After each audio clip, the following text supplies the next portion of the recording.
राजा कौन है? तीर्थों के राजा है प्रयागराज। तीर्थों के राजा का नाम क्या है?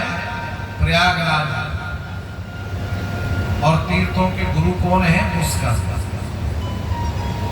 तीर्थ गुरु पुष्कर में जाकर के इसने घोर तपस्या की।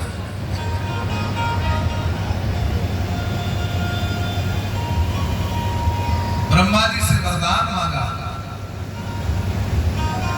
ब्रह्मा जी ने कहा वरदान मांगो। बोले मुझे एक वरदान दे दो कि कोई भी देवता मुझे जीत ना सके, मैं अजय हो जाऊं।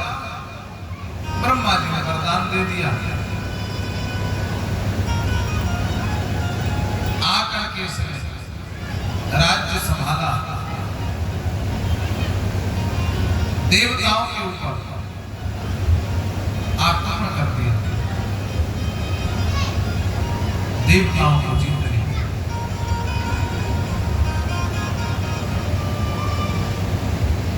जगत मंगल की कामना करते हुए शंखचूर्ण एक दिन जा रहा था। पुष्कर में इसकी भेंट भगवती तुलसी से हुई। पूर्व जन्म में जो वृंदा शरीर देह त्याग करके जलंधर की पत्नी थी, वही दूसरे जन्म में तुलसी बनी।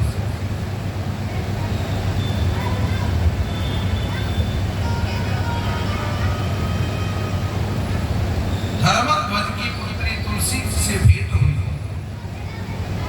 ब्रह्मा जी प्रकट हो गए कि तुम्हारे लिए इससे श्रेष्ठ पत्नी कोई नहीं। ये धर्मपरायणा है, और धर्मपरायणा अगर पत्नी मिल जाए तो जीवन पवित्र और शुद्ध हो जाता है।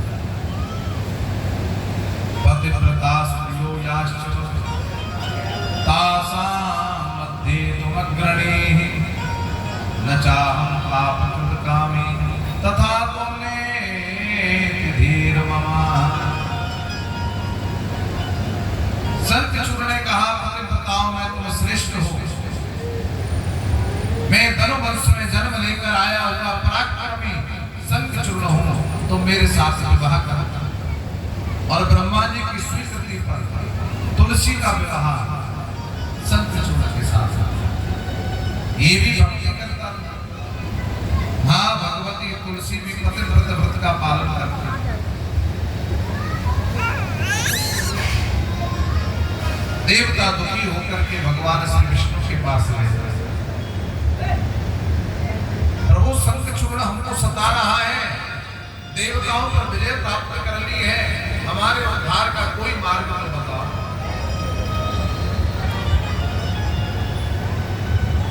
भगवान विष्णु ने कहा वो मेरा ही परम प्रिय भक्त है। पूर्व जन्म में गोलोक धाम में जहां भगवान शिव ने अपने गायों को निवास स्थान प्राप्त कराया, वो परम कृष्ण भक्त है। इसलिए मैं उसका वध नहीं कर सकता। कोई भगवान कभी अपने भक्त का वध करता है क्या? मैं उसकी भक्ति से प्रसन्न हूं तो मैं कैसे उसकी मृत्यु का कारण बन सकता हूं?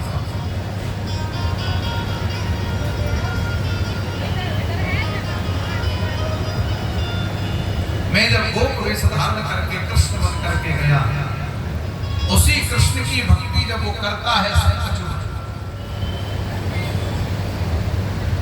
तो मैं कैसे उसकी मृत्यु का कारण बनता?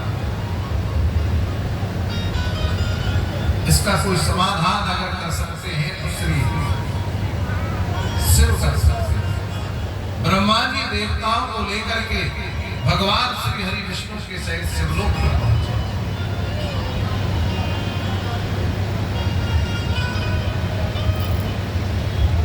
भगवान शंकर ने देवताओं को आश्वासन दिया, मैं तुम्हारी रक्षा करूंगा। यद्यपि शंखचूर्ण मेरे परम प्रिय मित्र भगवान कृष्ण का ही भक्त है, कृष्ण भक्त मेरे लिए अति अधिक प्रिय है, लेकिन वो कृष्ण भक्ति करते हुए अगर देवताओं का विरोध करता है, देवताओं को सताता है, तो वो निश्चित ही पद का पार है।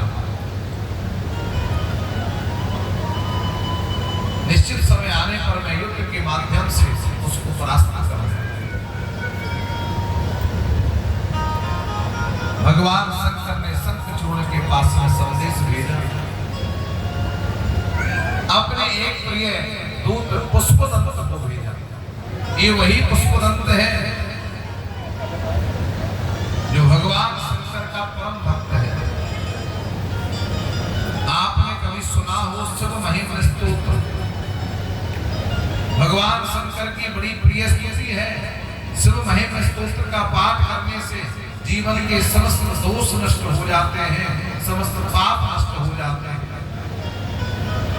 इस पुष्पदंत ने ही शिव महिम स्तोत्र की स्तुति करके भगवान शंकर को प्रसन्न किया। उस शिव महिम स्तोत्र में ही पुष्पदंत कहता है, असित गिर समस्या कज्जलम सिंधु पात्रे।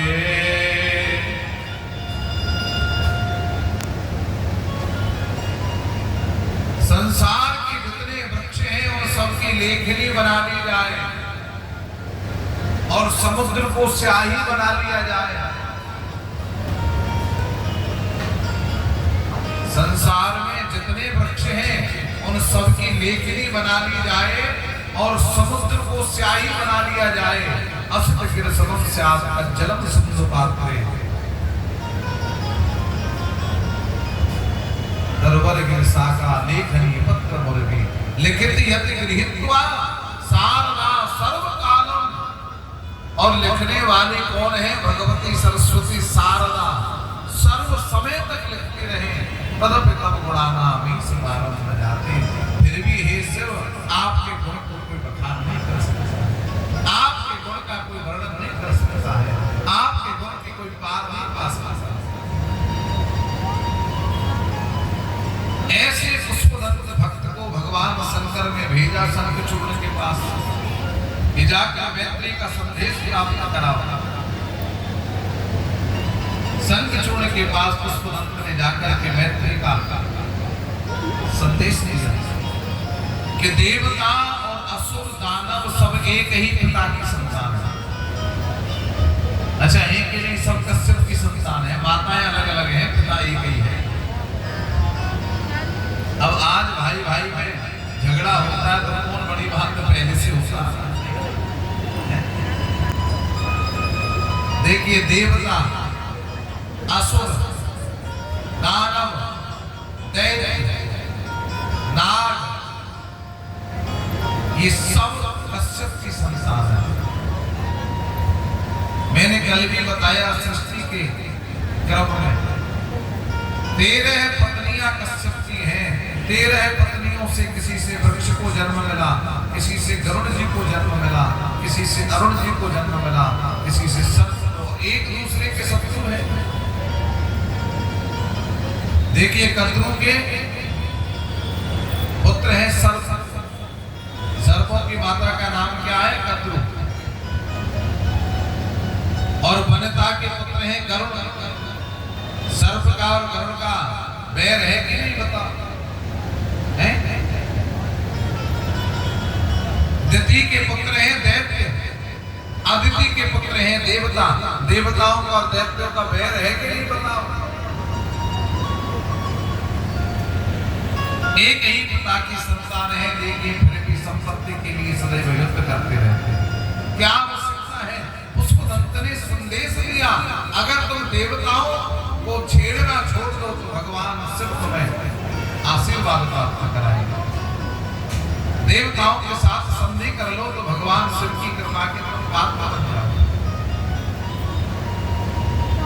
शंखचूर्ण ने कहा, मुझे युद्ध स्वीकार है लेकिन संधि स्वीकार है। आज मैं इस व्यासपीठ से आपको एक उपदेश दे देना चाहता हूं, जीवन में ध्यान रखना।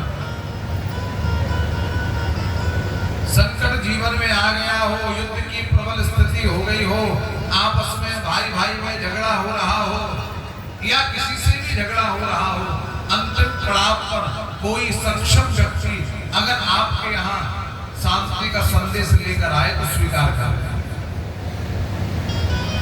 झुकना पड़ेगा।